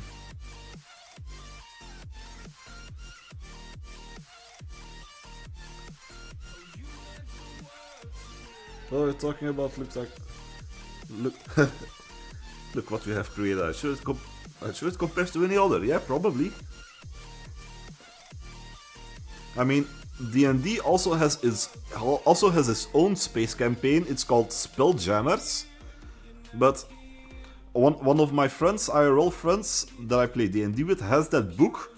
And I was just scrolling through the DM guide, which is basically the whole story about it, and I really didn't like it, to be honest. I mean, the combat in that, even the space combat, I didn't like it. So that's why I wanted to build my own space campaign that is more involved. I mean, props to the guys that developed the Spelljammer campaign, because I took some inspiration from that campaign as well to implement in my campaign. But in my opinion, I didn't really like the space combat, so I decided to build my own, how do you say it? I was about to say my own combat physics, but that's not true. My own combat rules, so to say. And also, way better spaceships. That's how good stories begin, that is true as well. A bit of inspiration over here, a bit of inspiration over there. Most of the things I've worked out myself.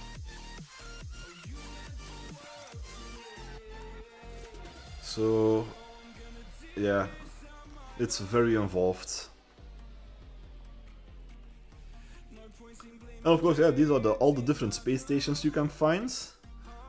At each space station, which is normal, except for the embedded ones, you can buy fuel and energy, but that's about it. That's the most basic of basic space stations. You can only buy fuel and energy, and the prices vary depending on how good the system is they are in. Whether is there a war in that system, is there a good economy in that system, or is it a corrupt?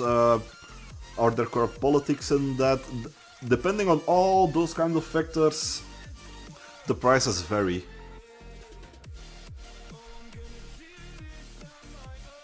And of course we have big stations and small stations. Oh, you have to go? No worries. I'm glad you enjoyed this chat, and I will see you again soon. Tomorrow I won't be streaming, but Monday I will be streaming again normally. So stay tuned for the schedule I will upload on the Discord as well, and thank you for watching and joining and having a chat with me.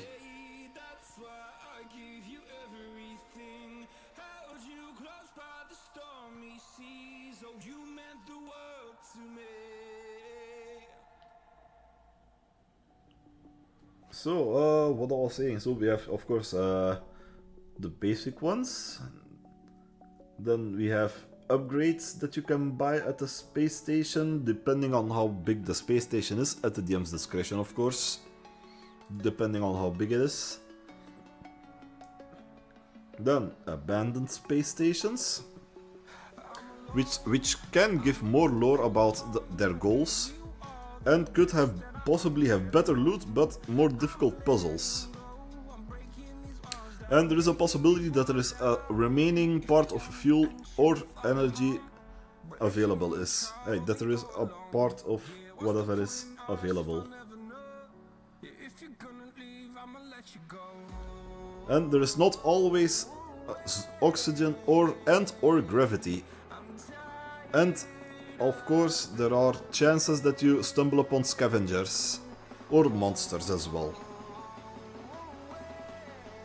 And of course, hidden stations, which is different as abandoned stations. Hidden stations can get tips from NPCs, coordinates by a puzzle or by accident, by doing a very good radar check, which is a DC of 28. I make it this difficult to find hidden stations. They have difficult enemies, at least one ship upgrade, lore of course the Veil Nebula, potentially a better ship at the DM's discretion of course, at least 4 void crystals, I 1d8 plus 3 void crystals, which is one of those currencies I have. Then 2d8 plus 3 stellarium, and galactic credits, a percentage of a d100. And of course, the size of the stations can vary from small and simple that you can only refuel and charge. Maybe put a little bit of food and storage and ammo in, depending on how big it is. 2 massive, enormous space stations that have bars, casinos, hotels, everything. And to choose the size of it, you have to. I have to roll a d10. 1 is small and 10 is big, and depending on how good I roll, depending on what the result is, I choose the size of the of the space station, of course. And I also need to write that down, how big that space station is, for the next time they arrive at that system. So yeah, it's very well worked out, I must say. Then of course we have the markets as well.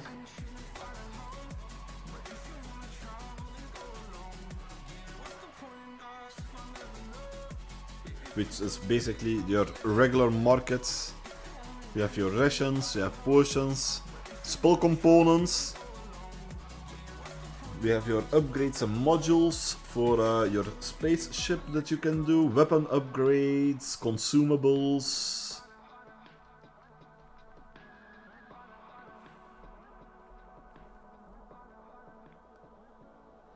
Then we have other upgrades as well, but using stellarium instead of galactic credits. And then of course we have void crystals as well, which is the most rarest currency there is.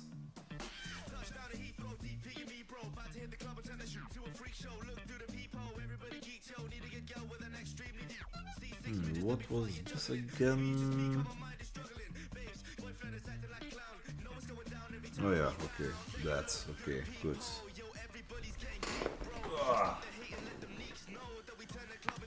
Oh, crack. I'm getting old.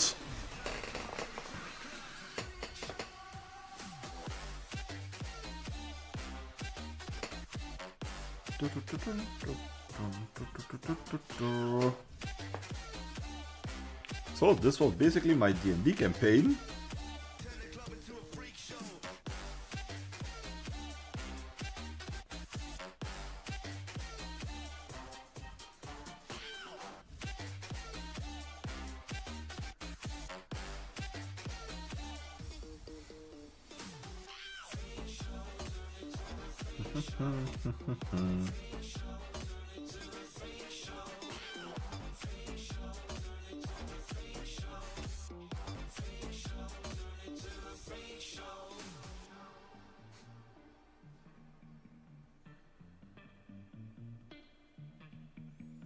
Okay, anyway, let's see.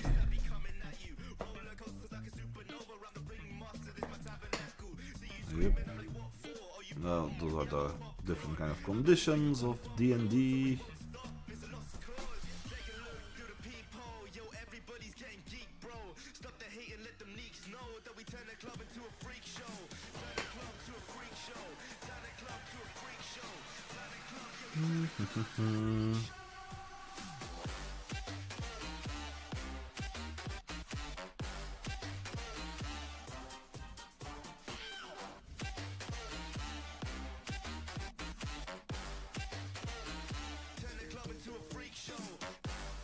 So, anyone else wants to talk about?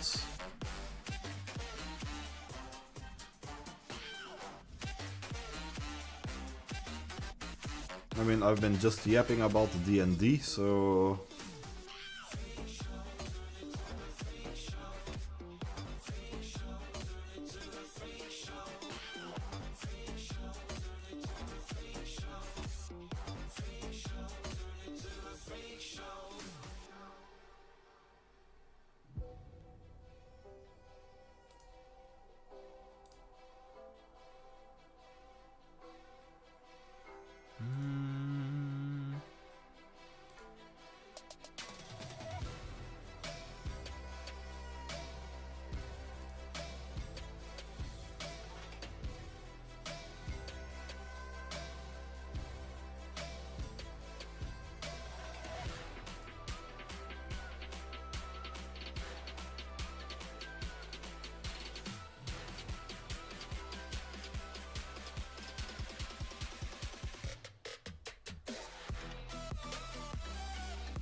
Okay.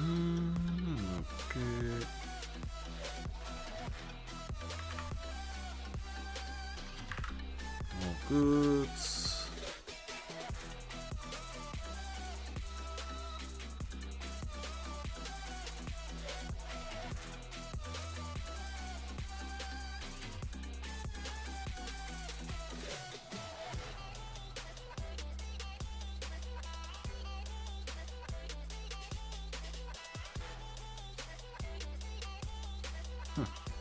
Lol.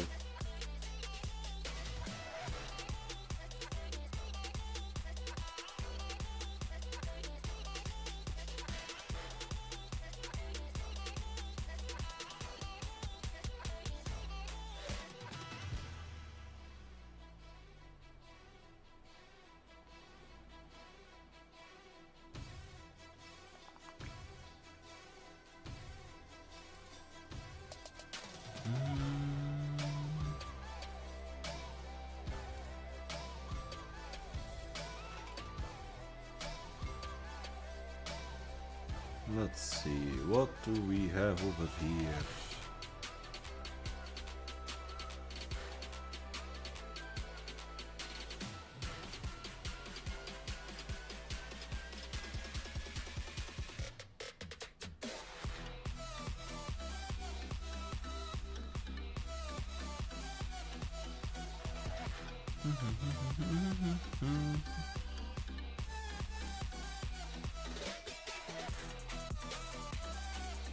Oh, hi. How do I... Oh, easy now.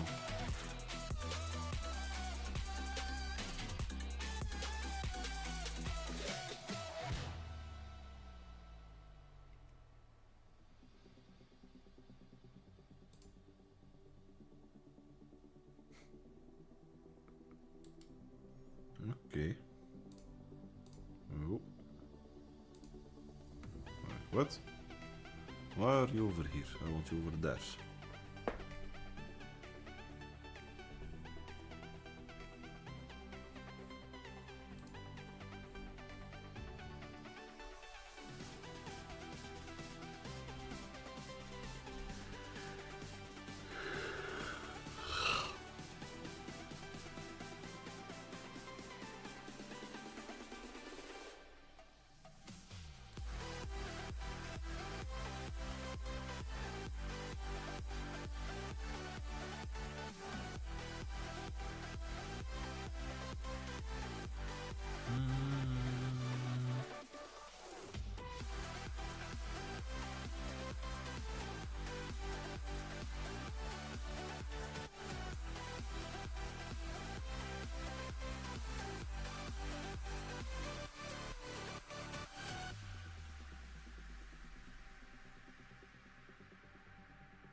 Let's see, what do we have over here?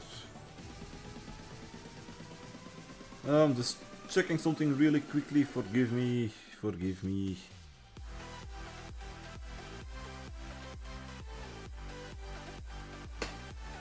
But I think I'm gonna raid out, to be honest. God damn it. I'm getting tired.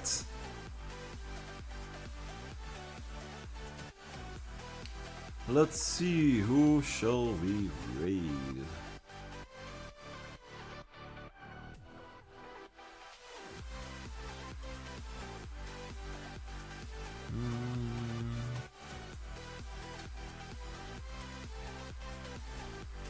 Let's see.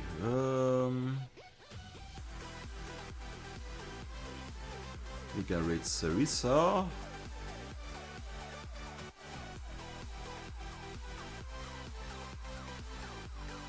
Let's see what she's playing. She's playing Warframe.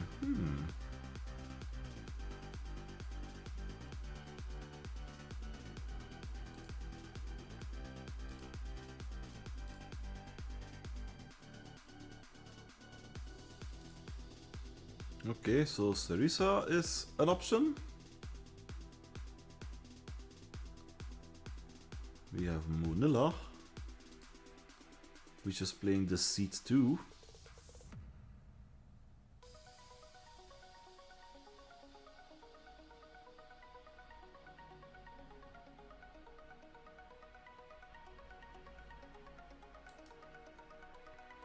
Oh, whoops. In the meantime, let me just put my raid message in there.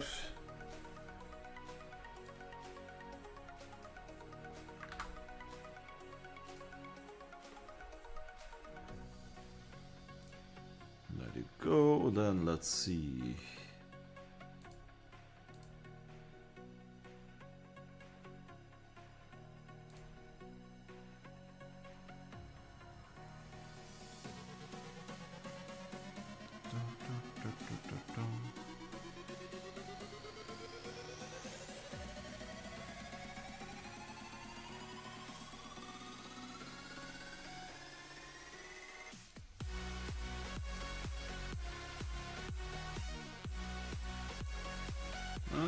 Maybe Phoenix.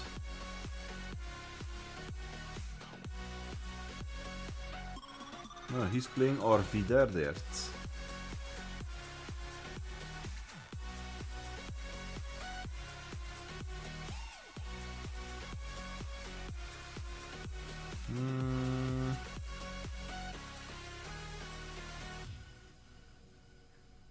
Let's see.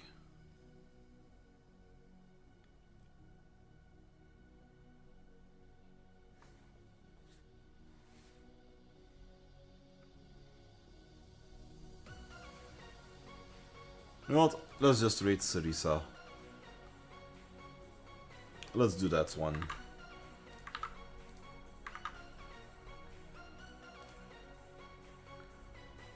So, this was my stream. I hope you all enjoyed it, of course. Thank you all so much for joining me as well. I sure had a lot. I sure had a nice time. Thank you all so much, of course. And we will raid over to Sarisa. And I will see you in the next one. Goodbye, everyone. How many there are, especially nowadays. Holy shit.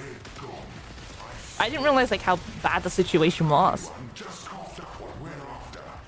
Could you grab a sample for me? Hide your bikes and cars. Thank you for the raid. Welcome in.